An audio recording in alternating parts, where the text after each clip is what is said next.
하지만 이것은 언제나 미봉책에 불과한 거죠. 그래서 그 안에서 정신이 고착되어지는 경우가 너무도 많습니다. 사실 나이만 많으신 것 뿐이지 깨닫지 못한 것은 마찬가지죠. 스스로를 계속 구속하고 한계가 설정된 채로 살아가는 사람들인 것입니다. 나는 힘과 용기와 지혜가 센 사람이다.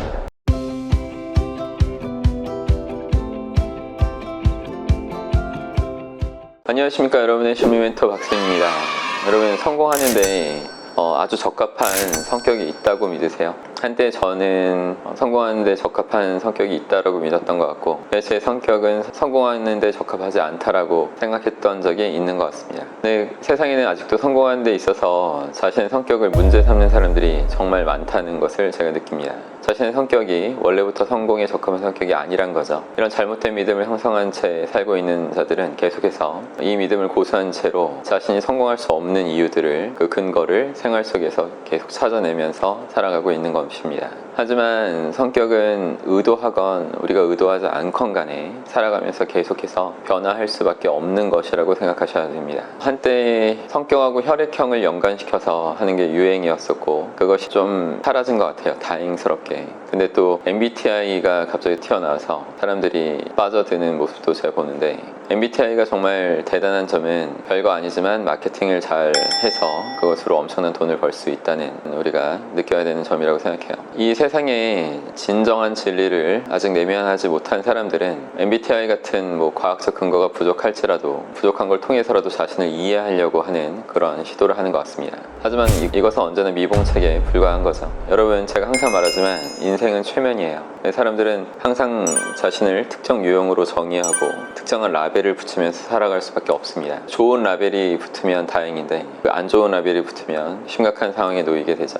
저는 박센이고 힘과 용기와 지혜가 세라, 그런 뜻으로 아버지가 지어주신 이름입니다. 저는 어렸을 때 이름하고 달리 전혀 강하지 않았고 세지 않았던 것 같아요. 성격도 많이 내성적이었고, 그렇지만 항상 나는 힘과 용기와 지혜가 센 사람이다 라고 이렇게 생각하고 되뇌이면서 제 스스로한테 그런 라벨링을 계속 붙여왔던 거죠. 그렇게 오랜 시간 수없이 되뇌이고 라벨링을 하면서 제가 원래 갖고 있었던 내성적인 어떤 성향을 벗어 던지고, 필요할 때는 더 당당하게 지금의 저답게 강한 사람으로 성장해 올 수 있었던 것 같습니다. 이렇게 라벨링을 스스로 좋게 하면서 의도적으로 이끌어가는 것은 아주 좋은 방법이죠. 하지만 진리를 깨우치지 못한 상태에서는 오히려 불필요한 어떤 한계를 설정하는 라벨링이 될 수 있다는 것입니다. 쓸데없는 라벨들을 자꾸 스스로 만들어서 자신에게 적용시키면 자신의 발전을 후퇴시키는, 저해시키는 그런 요인으로 작용하는 거죠. 어떤 사람은 계속해서 자신은 내성적이다, 외향적인 사람이다, 이런 식으로 단순하게 구분하고 라벨을 만드는 그런 사람들이 있죠. 근데 이런 라벨 하나가 우리가 어떤 목표를 달성하는데 큰 지장을 줄 수 있다는 말입니다. 안타까운 것은 보통의 사람들은 진리를 깨우치기 전에 주변에 나이가 많은 부모와 어른들을 통해서 많은 부분 라벨링을 받게 된다는 거죠. 근데 사실 주변 어른들도 사실 나이만 많으신 것 뿐이지 깨닫지 못한 것은 마찬가지죠. 그들로부터 쓸데없는 라벨링을 계속 당하는 겁니다. 그래서 그 안에서 정신이 고착되어지는 경우가 너무도 많습니다.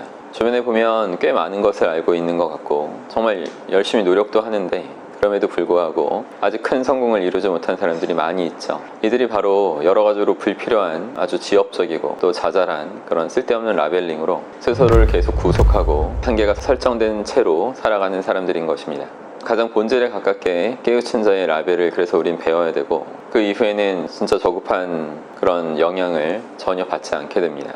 여러분, 반드시 명심하셨으면 좋겠는 것이, 우리의 성격은 반드시 진리를 내면한 정신 상태를 갖춘 뒤에서 세워진 그 어떤 장엄한 목표, 그 목표에서 나와야만 한다는 것입니다. 근데 깨닫지 못한 정신 상태에서 나오면 큰일 나요.